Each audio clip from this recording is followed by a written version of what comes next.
Nigeria ti lè jẹ́ kí wọ́n máa ní business trade route ní Nigeria kó tó di pé wọ́n dá independent padà tí a dẹ̀ gbọ́ pé independent yẹn kò ń ṣe fún ìran tiwa àbí fún ìran tàwọn Igbo.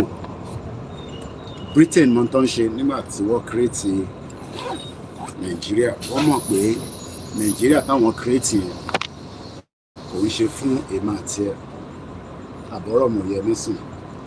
Wọ́n mọ̀ pé dájúdájú kò ń ṣe fún ìran èmi àti ẹ. Wọ́n create business empire ní Nigeria. Ọ̀tún tó máa ń yà wá lẹ́nu ni pé President Bola Tinubu fún rẹ̀ mọ̀. Ní àárọ̀ yìí mo ń go through àwọn declassified information nígbà ogun Biafra, communication tó lọ láàrin Gowon àti America. Nixon was the president ní 1960 nígbà tí Biafra war ń lọ lọ́wọ́lọ́wọ́ pẹ̀lú Nigeria. A lot of information náà ló máa lọ ní time táwa yìí tó máa wà classified nísìn torí pé information wọ́n gbọ́dọ̀ wà very very classified nígbà tó ń ṣe pé movie là ń ṣe. So don't expect to have everything pour out into a live discussion. Nǹkan báyìí la máa ṣe, nǹkan báyìí ni ká lọ ṣe. Let's understand, because àwọn kọ̀ọ̀kan wà tí ó gbọ́dọ̀ wà classified tó bá dẹ̀ di ọjọ́ iwájú after years to come wá declassify it. It was a lot of information ni mo bẹ̀rẹ̀ sí study láàárọ̀ ìgbà tí mo jí èní ní 24th oṣù kẹfà ọdún 2024. Orúkọ mi ni Olayomi Koiki tí gbogbo èèyàn mọ̀ sí Koikimedia tí mo lè tún jẹ́ agbẹnusọ fún bàbá wa Olóyè Ìgbòho àti lára àwọn mídíà tó ń campaign fún ìlọsíwájú ọmọ Yorùbá. Kò sí àní-àní níbẹ̀ bí a bá ṣe election ọdún mẹ́rin láti ìsìn títí tí gbogbo a máa fi jáde láyé, Nàìjíríà ò lè ní àtúntò kankan.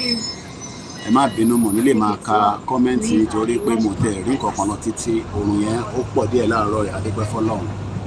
Àwa dẹ̀ ní ìdòwò tó pọ̀ torí kò ń ṣe gbogbo gbàlà ní àǹfààní àti rí vitamin D.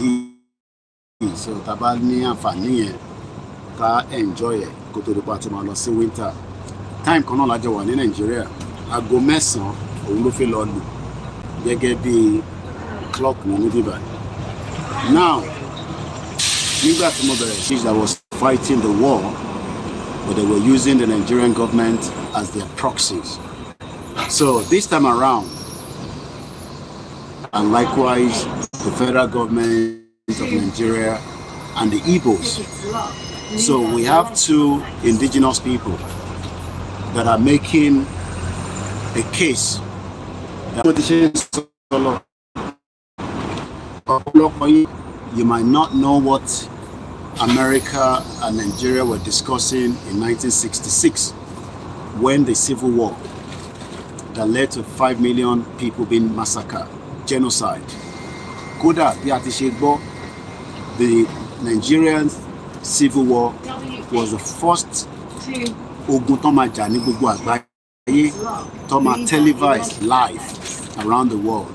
But today now, we can see the Palestinian war, we can see the Ukraine war, the Sudan war. Most of the war tó ń jà nísìn ó ti dàbí ìgbà tó ń ṣe movie. Kò sẹ́ni kankan tó ń pètò pé kí ogun wọ̀ sínú Nigeria. Nobody's praying for war. And this is why we're in Nigeria. If he continue to listen to the criminal Western that have their own hidden agenda to keep everyone in this contraction known as Nigeria, what is going to? So, kàkà kí a tún máa gbèrò pé kógun kankan ṣẹlẹ̀ ní Nigeria.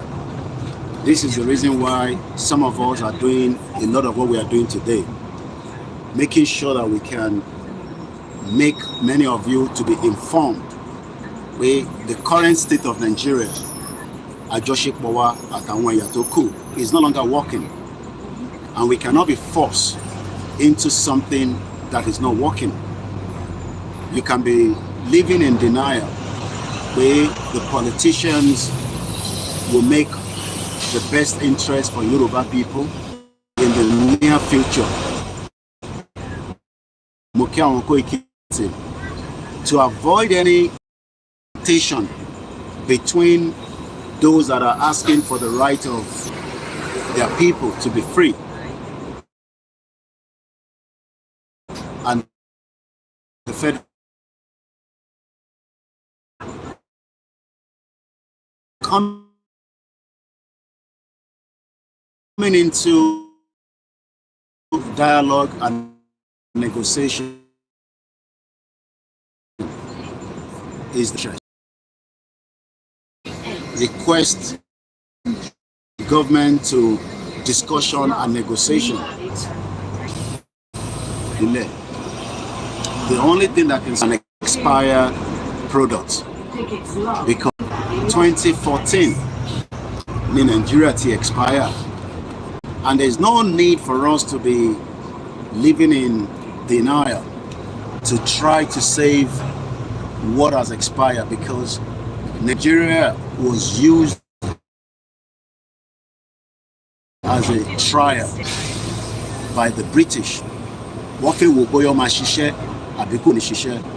So a trial was put together, and that trial started from 1914, which is now known as the 1914 amalgamation. 100 years to work in 2014. Jonathan ló wà lórí oyè, olórí burúkú ẹ̀mọ̀tí olóṣì tí kò ní dá fún níbi tó bá wà, kò dẹ̀ ní kú síbi táṣù ẹ̀ wà, olórí burúkú Jonathan. Ó mọ̀ ní pé Nigeria ti expire ní 2014. Kàkà kí Jonathan kó ṣe the needful nítorí olè tó fẹ́ jà wọn àtìyàwó ẹ̀, Patient Jonathan àti gbogbo àwọn tí wọ́n jọ ń ṣe ìjọba tí wọ́n ní ṣoríire, tó yẹ pé ògùn lákàyè máa pa gbogbo wọn ni. Wọ́n gbé Nàìjíríà, wọ́n bẹ̀rẹ̀ fi ń tayò. Ó wá jáde tán lórí oyè, ìyẹn Jonathan.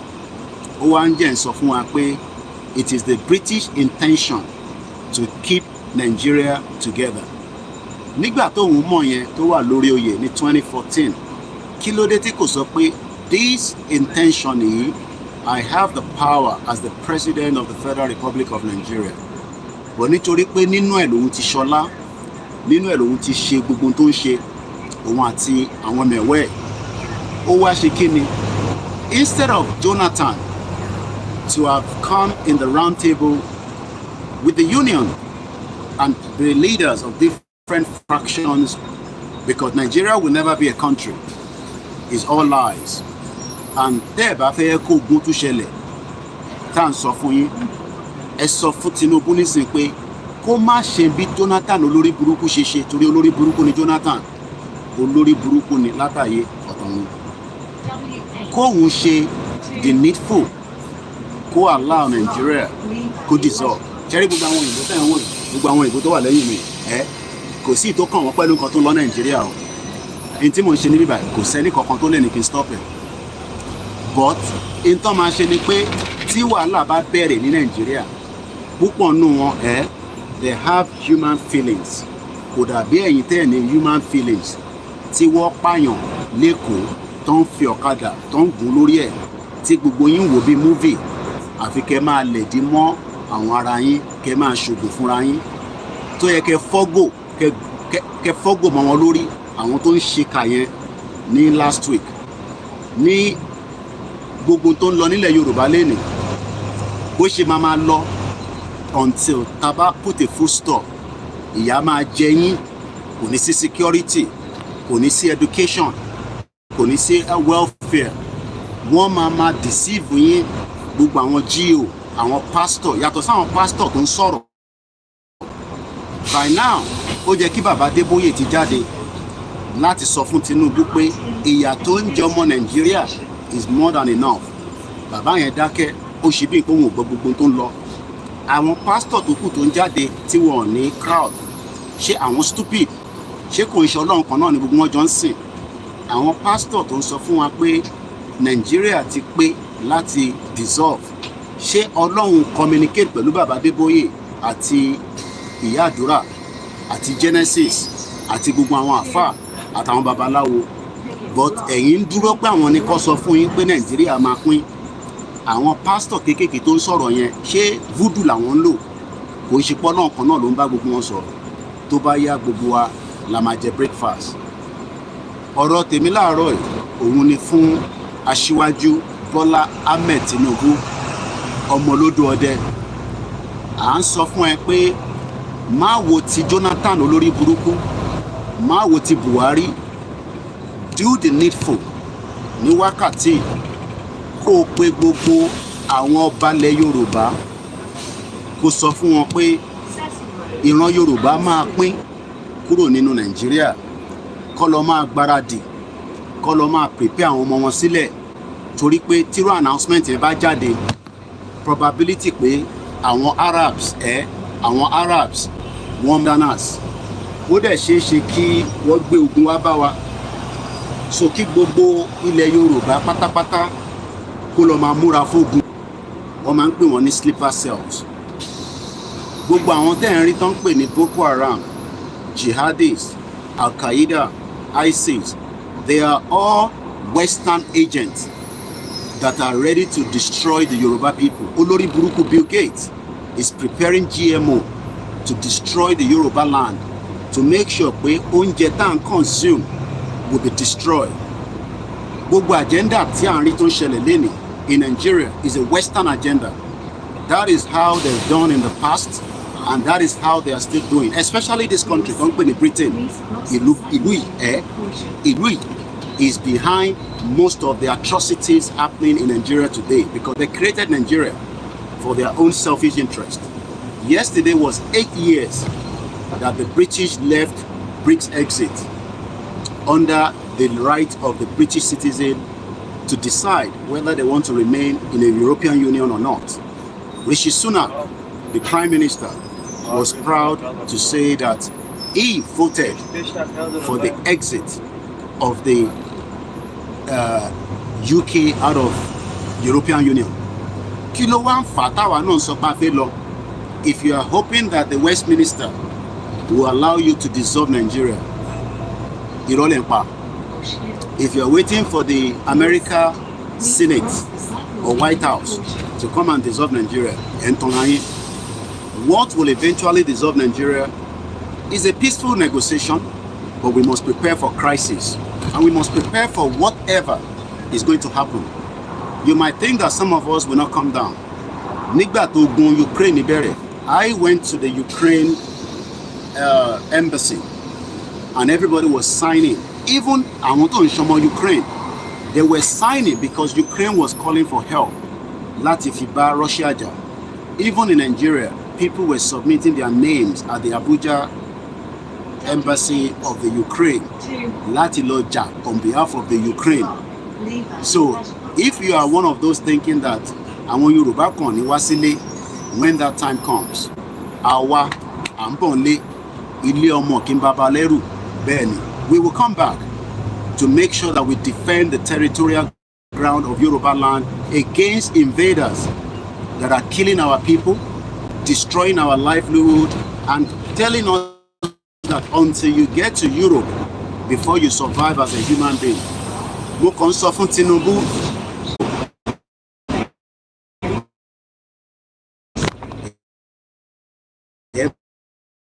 máa sunkún. The reason why most of you are poor, tí ẹ lè fóúnjẹ sẹ́nu, the reason why you don't have good, you're struggling, as the life will remain lọ́wọ́. À ń ṣẹgbẹ́ APC, PDP. No. It's about who we are, and we will fight it. We will first fight it with creating awareness, which is what we are doing right now. Ṣé gbogbo àwọn ọmọ tó ń gbé sẹ́yìn tó ń gbé lọ sórí bọ́ọ̀sì wọ̀ lórí méjì? Bí àwa náà ṣe bímọ kalẹ̀, musicians yìí ní wọ pátá jáde nígbà tásìkò bá tó. Ìyẹn la ṣe ń sọ fún yín pé ẹ má jẹ́ kó dé stage yẹn. Dánwò lójú ìyá ọ̀kẹ́rẹ́ lẹ máa ń sọ àbí? Ṣe rí tẹ́lẹ̀ ní ẹ lè halẹ̀ mọ́ wa pẹ̀lú sójà àti gúgúrú defence. This time around gbogbo yẹn ò lè work nítorí pé kí ni the humans that have woken up, the spirit tó wà ní inú gbogbo wa nísìn ó yàtọ̀ sí spirit tó wà nínú àwọn bàbá Fẹ́nifẹ́re, àwọn bàbá òfò, àwọn bàbá ìkà, àwọn bàbá tí ó jẹ́ kó tètè sọ̀rọ̀ pé ìyà ń jẹ̀ràn wọn tí wọ́n ń fi Nàìjíríà negotiate. Àwọn ń ṣe àwọn bàbá Fẹ́nifẹ́re o, another breed of generation làwa. Àwa ready láti tá tán lọ́rọ̀ tán fàì à ń ready ojú mi dáadáa sórí àwa fẹ́ tá tán kò yẹ nísìn. Inú tó ń bí wa lójoojúmọ́ ó kọjá bẹ́ẹ̀. Kò ń sọ̀rọ̀ pé torí àwọn wá sórí social media, àwọn tó ń pè wá nílé à ń sọ fún wọn pé kó ṣe sùúrù, kó ṣe sùúrù, bọ̀ kólúkálukú máa lọ dira, ẹ lọ máa dira dáadáa, ẹ lọ máa dira gbogbo tó bá wà lára ẹ tó ti ṣe tẹ́lẹ̀ máa lọ renew ẹ̀. Láàárọ̀ ẹ̀ Kenny Brady send voice note sí mi, ṣẹ̀dá àwọn yìí tẹ máa ń send voice note òfò, voice note ìsọnù, ó yẹ nísìn tẹ máa ní àwọn kan ló ń fi yín gbowó, àwọn kan ló ń bọ́ lóṣèlú ṣe lẹ́yìn, kò ní dá fún gbogbo yín, ẹ̀ ní ṣoríire. Ṣé owó òṣèlú là ń ná láti 24 years tẹ́mi ti ń bẹ ní UK àbí bẹ́ẹ̀ kọ́? Ṣé nísìn la ṣe fi ná owó government? Àwọn tó náwó government, Dezani Alice Madueke has been charged in this country for crime against humanity. Yet, wọ́n ní £5 million kan, according to Dr. Olukemi Olúlọ́yọ̀, ni wọ́n ní wọ́n jí nínú ilé Dezani nígbà tó jẹ́ Minister for Petroleum, just like olórí burúkú Buhari. But kí ló ṣẹlẹ̀? Àti 5 million yẹn àrímọ́. Owó tàbátà jí ní Nàìjíríà òun ló ń lọ náà kan yẹn. But nítorí pé kọ́ba deceive yín kẹ́ lè máa ní a kind of second thought bí ìgbà tá a bá ní Nàìjíríà ṣe máa ṣiṣẹ́. Nàìjíríà ò lè ṣiṣẹ́. Ṣẹ́rí generation tàwa yìí ó yàtọ̀ sí generation bàbá Tinubu.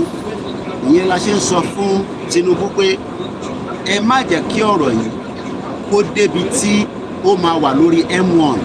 Torí tá bá ti wà lórí M1 kò sí bá pánlẹ̀ ẹni tó lè stop ẹ̀. Bá ṣe máa drive títí dé Manchester tá máa fi bọ́lẹ̀ nìyẹn. But tí sí lórí M1 a ṣe ń parabolate lórí M25. It is time that we allow Nigeria to dissolve amicably. Dissolution kò kí ń ṣogun. It is not a war. Àjọṣe money. We will have neighbors. We will have friends. Kò ní bàjẹ́ fúnlẹ̀ Yorùbá. Mo kí gbogbo alẹ́ nǹkan sí. Mo kí Mùsùlùmí. Mo kí Kristẹni. Mo kí gbogbo ẹ̀yọ́ oníṣẹ̀ṣe wa. Yorùbá nation no going back. Ẹ sọ fún President Bola Tinubu pé kó wá ọ̀nà láìpẹ́ yìí kó dissolve Nigeria. Kólúkálukú máa lọ. Àníṣọ́jú bẹ́ẹ̀ lọ. Bye for now.